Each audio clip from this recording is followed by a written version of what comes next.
Olá, hoje é 26 de dezembro de 2025. Para muita gente é aquele dia, sabe?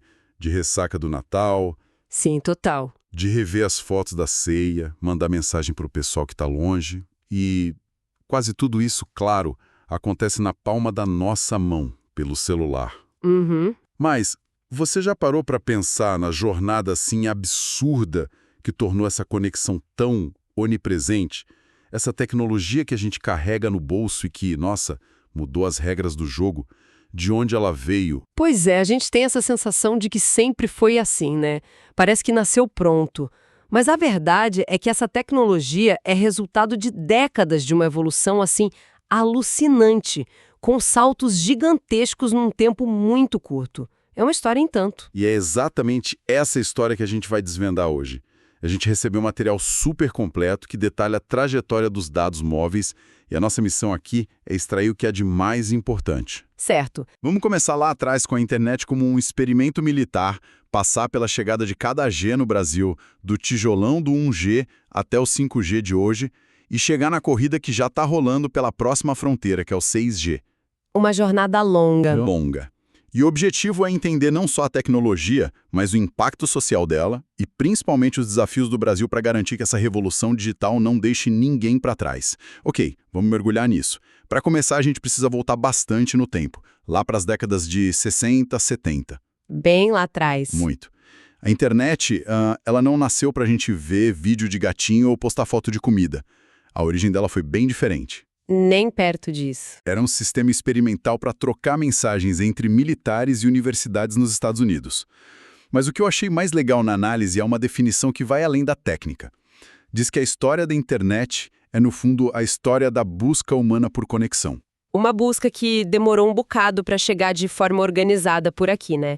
A primeira conexão oficial do Brasil com a rede global só aconteceu em 1988. 88? Isso, por meio da FAPESP, a Fundação de Amparo à Pesquisa do Estado de São Paulo, que foi pioneira nisso. Mas para a internet virar algo popular, de entrar na casa das pessoas, a gente teve que esperar os anos 90, quando os computadores pessoais começaram a se espalhar. Aí quem viveu essa época tem uma memória que é quase um trauma sensorial. A internet discada. Nossa, com certeza. Primeiro ela ocupava a linha de telefone. Se alguém estivesse online, esquece. Ninguém ligava para casa. E tinha aquele som, aquele chiado do modem se conectando. Aquela musiquinha. Era uma verdadeira sinfonia da paciência. Uma página demorava minutos para carregar. Baixar uma música era um projeto de uma noite inteira e olhe lá. Era um conceito totalmente diferente. A internet era um lugar que você ia, não algo que estava com você o tempo todo. A grande virada, o que nos libertou, veio em duas ondas. Primeiro, o Wi-Fi, Que cortou os cabos, né? Exato, que cortou os cabos dentro de casa. E depois, a revolução que é o nosso foco aqui, os dados móveis. Foi aí que a internet deixou de ser um destino para se tornar uma companheira permanente no bolso. E é aqui que a coisa fica bem interessante. Porque essa virada para o móvel não foi um roteiro único. O material que a gente analisou mostra dois caminhos completamente diferentes, usando os Estados Unidos e a China como exemplos. Como é que foi essa divisão? O fascinante aqui é ver como o contexto de cada país moldou a tecnologia. Nos Estados Unidos, a galera já tinha uma cultura de computador pessoal muito forte.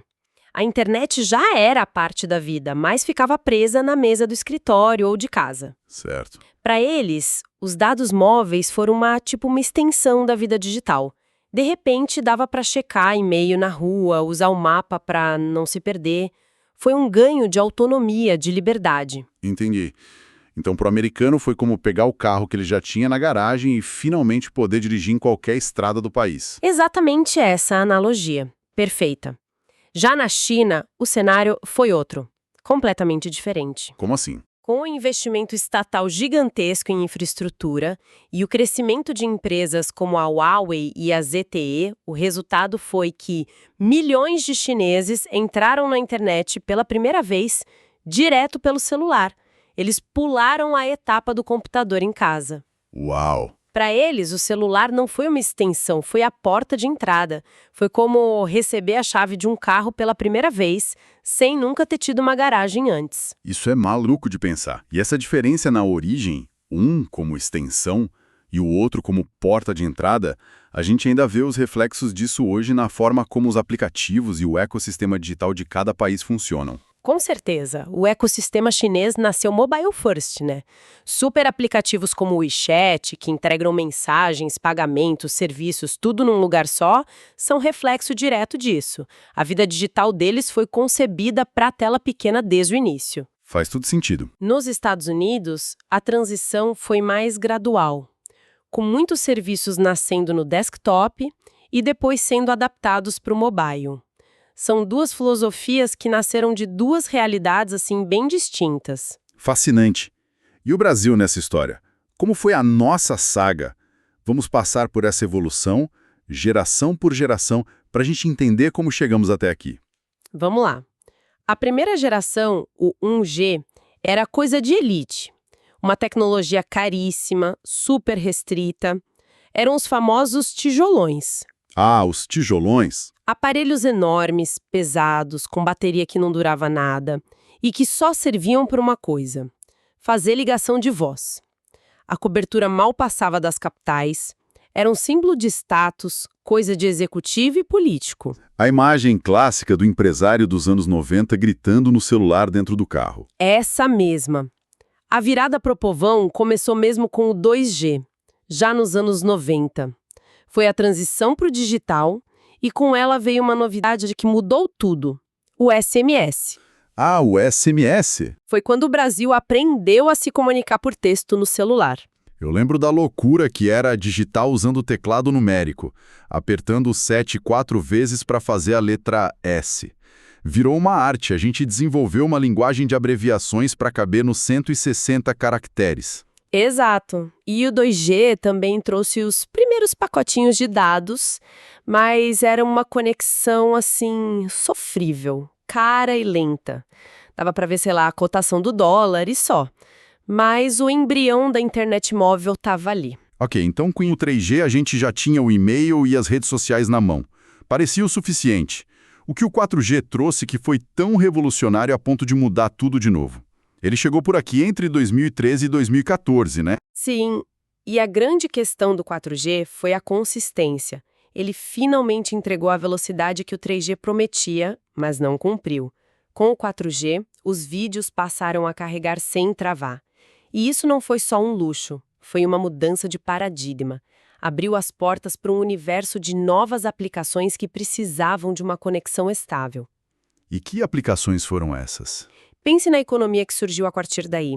Aplicativos de transporte como Uber, de entrega de comida como o iFood, eles só se tornaram viáveis e parte do nosso dia a dia por causa da estabilidade do 4G. Verdade. Transmissões ao vivo, videochamadas de qualidade. O celular deixou de ser um quebra-galho para acessar a internet e se consolidou como nossa principal ferramenta de trabalho, estudo, lazer. O 4G não só deixou o celular mais rápido, ele criou, do zero, novas economias urbanas. A gig economy, como a gente conhece hoje, só existe por causa do 4G. E isso nos traz para o presente, para o 5G, que começou a ser implementado no Brasil em 2022. Isso. Sempre falam de velocidade, mas o ponto principal parece ser outro. A tal da baixa latência, a resposta quase instantânea. O que isso significa na prática? Essa é a chave. Latência é o tempo de resposta entre o seu comando e a ação da rede. Pensa num jogo online. Latência é aquele atraso que te faz perder. Com o 5G, essa resposta é quase zero. Para ver um vídeo no YouTube, a diferença não é tão grande. Mas para tecnologias que dependem de instantaneidade, é uma revolução. Tipo o quê? O que o 5G destrava? A gente fala de cidades inteligentes, onde semáforos, ônibus, câmeras de segurança conversam em tempo real para otimizar o trânsito e a segurança. Falamos de avanços em tecnologia assistiva, como óculos inteligentes que descrevem o ambiente para uma pessoa com deficiência visual em tempo real. Incrível. E o exemplo mais extremo, Um cirurgião em São Paulo poder operar um robô em Manaus com precisão milimétrica porque não há atraso entre o movimento da mão dele e a ação do robô. A resposta instantânea do 5G é o que permite que o mundo físico e o digital conversem sem barreiras. Certo. Mas enquanto a gente ainda está se acostumando com o que o 5G pode fazer, a corrida pela próxima geração, o 6G, já está a todo vapor. E a China, de novo, parece estar na frente. Inconsiderável. A China hoje concentra a maior parte dos pedidos de patentes relacionadas ao 6G. Eles já estão fazendo testes com satélites, redes óticas de altíssima velocidade. Cidades como Shenzhen e Pequim se tornaram os grandes laboratórios dessa nova fronteira, com as gigantes de tecnologia investindo pesado. E o que esse futuro do 6G promete? O material que a gente analisou cita umas coisas que soam como ficção científica. Sim, e é bom lembrar que a implementação é prevista só para depois de 2030, então muito ainda é pesquisa. Mas as promessas são de cair o queixo. Velocidades até 100 vezes maiores que as do 5G. 100 vezes. Mas não é só sobre a velocidade. Fala-se em comunicação holográfica, em integração total das redes de terra, ar e espaço, e no conceito de internet sensorial. Espera aí, internet sensorial. O que diabos é isso? É a ideia de quebrar a barreira da tela, sabe? Imagine uma conversa por holograma com um amigo. Não é só ver a pessoa, mas talvez sentir a textura de um tecido que ela está mostrando, ou, quem sabe, até sentir o cheiro do café que ela está tomando do outro lado do mundo. Nossa. A ambição, mesmo que pareça distante, é fazer a comunicação digital engajar mais dos nossos sentidos. Ok, isso é muito futurista. E o Brasil? A gente entra nessa conversa ou fica só olhando de camarote? A gente entra, mas de forma estratégica. Existe o projeto Brasil 6G, que une universidades e centros de pesquisa. A meta não é competir com a China ou os Estados Unidos para ver quem inventa a tecnologia primeiro. Isso seria irreal. Entendi. O objetivo é outro. É estudar as aplicações, as tendências e as políticas públicas para que o país não seja pego de surpresa.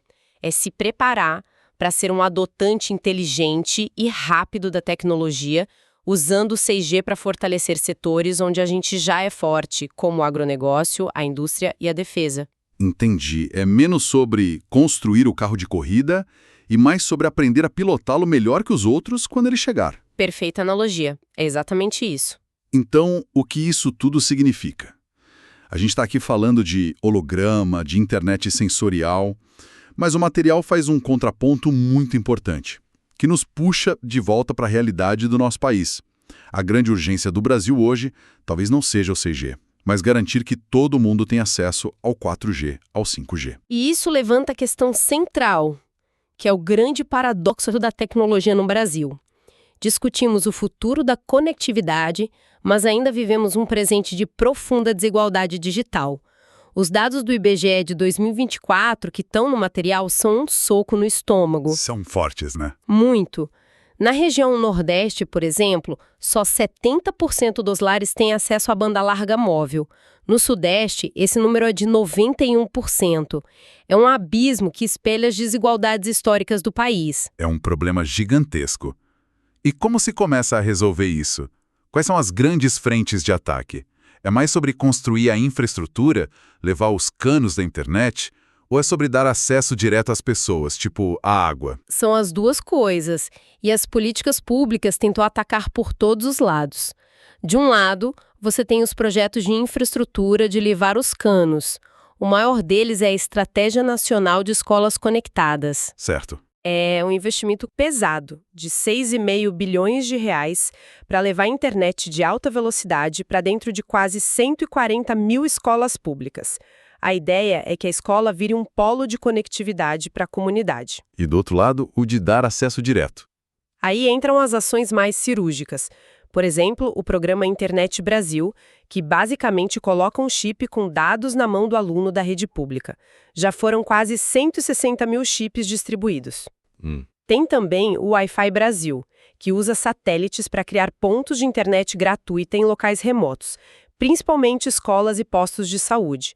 E tudo isso deveria ser amarrado por um plano maior, o PNIDO, o Plano Nacional de Inclusão Digital, que o TCU determinou em 2025 que fosse criado. Tem muita coisa acontecendo, então. Sim, e ainda tem um investimento forte vindo de fora. Um acordo com o BID, o Banco Interamericano de Desenvolvimento, de 2 bilhões de dólares, com metade disso indo direto para conectar a região amazônica, que é um desafio logístico imenso. Ufa, é bastante coisa acontecendo. Parece que, pelo menos, o diagnóstico do problema está claro. O diagnóstico está claro. O desafio, como quase sempre no Brasil, é a execução. É garantir que esses bilhões cheguem na ponta, que a conexão na escola rural funcione de verdade, que o chip chegue na mão do aluno que mais precisa. É um esforço monumental e contínuo. Resumindo a nossa análise, então, a gente viajou dos chiados da internet discada, que sequestrava o telefone de casa, É verdade. até a promessa de sentir o cheiro do café pelo celular com o 6G. Vimos como a mesma tecnologia criou realidades diferentes nos Estados Unidos e na China, e como cada G redefiniu o que era possível fazer com o aparelho no bolso aqui no Brasil. Fica claro que essa evolução é, na essência, sobre a nossa capacidade de transformar limites em novas formas de conexão. E a conclusão mais forte que o material nos deixa é essa. Para o Brasil, o desafio agora é menos sobre a próxima tecnologia e mais sobre a sociedade que estamos construindo com a tecnologia que já temos. O verdadeiro propósito de tudo isso precisa ser o de usar essas ferramentas para diminuir desigualdades. Exato. Garantir que a revolução digital, que já transformou a vida nos grandes centros, chegue com a mesma força nas áreas rurais, nas comunidades isoladas, nas periferias. Só assim essa tecnologia toda vai cumprir de fato a sua promessa de conectar pessoas e democratizar oportunidades. Perfeito. E para fechar, fica uma provocação para refletir, inspirada nesse material.